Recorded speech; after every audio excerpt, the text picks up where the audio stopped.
السلام علیکم دوستو امید کرتا ہوں کہ آپ سب خیریت سے ہوں گے اور میں بھی یہی دعا کروں گا کہ اللہ پاک آپ سب کو ہمیشہ خوش رکھے اور جو بھی پریشانی ہے اس کو دور کر دے۔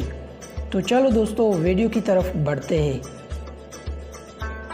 دوستو آج ہم خواب میں آیات الکرسی پڑھنے کی تعبیر اور اس کی فضیلت بیان کریں گے اور آیات الکرسی کی باری تعبیریں بیان کریں گے۔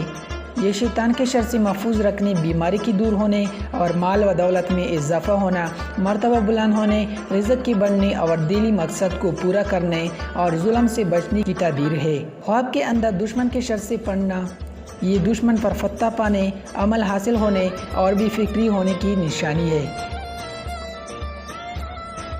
خواب کے اندر کسی جن یا بھوت کے ڈر سے آیات الکرسی پڑھنا یہ کسی مصیبت کی یا آفت کی دور ہونے، اطمینان حاصل ہونے اور حیرت و برکت پانے کی دلیل ہے۔ خواب کے اندر کسی خوف یا ڈر کی وجہ سے آیات الکرسی پڑھنا یہ برائی سے بچنے، امن پانے، دل کی مراد پوری ہونے اور قرض کی دور ہونے اور بیماری سے شفا پانے کے لیے واضح نشانی ہے۔ خواب کے اندر کسی پریشانی یا غم کے وقت آیات الکرسی پڑھنا یہ خوشخبری پانے، رنج و غم دور ہونے، مرتبہ بلند ہونے اور مراد پوری ہونے کی دلیل ہے۔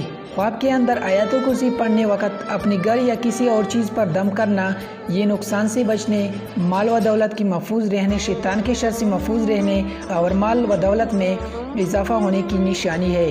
اگر کوئی انسان یہ دیکھے کہ اس نے کسی بیمار پر آیات الکرسی دم کی ہے تو بیمار کی بیماری دور ہونے اور ظلم سے بچنے، رنج و غم ختم ہونے کی علامت ہے اور نفع پانے کی دلیل ہے۔ خواب کے اندر کسی موذی جانور جیسا کہ شیر وغیرہ یا سام ان سے بچنے کے لیے آیات الکرسی پڑھنا یہ جانور کی شر سے محفوظ ہونے، دشمن پر فتح پانے کی نشانی ہے۔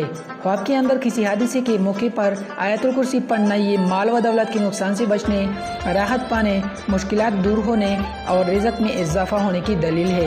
خواب کے اندر راستہ بھولنے یا پھر کسی چیز کی گم ہونے پھر آیات الکرسی پڑھنا یہ گمراہی سے بچنے، اللہ کی مدد حاصل ہونے، پریشانیوں سے نجات ہونے اور فتح حاصل ہونے کی نشانی ہے۔ خواب کے اندر کسی مصیبت کی وجہ سے آیات الکرسی پڑھنا یہ دکھ درد ہونے، مصیبت سے نجات پانے اور مقصد میں کامیاب ہونے کی دلیل ہے۔ خواب کے اندر نماز کے بعد آیات الکرسی پڑھنا یہ اللہ کی رحمت نازل ہونے، کاروبار وسیع ہونے، دلی مقصد میں کامیاب ہونے، حج کرنے کی نشانی ہے۔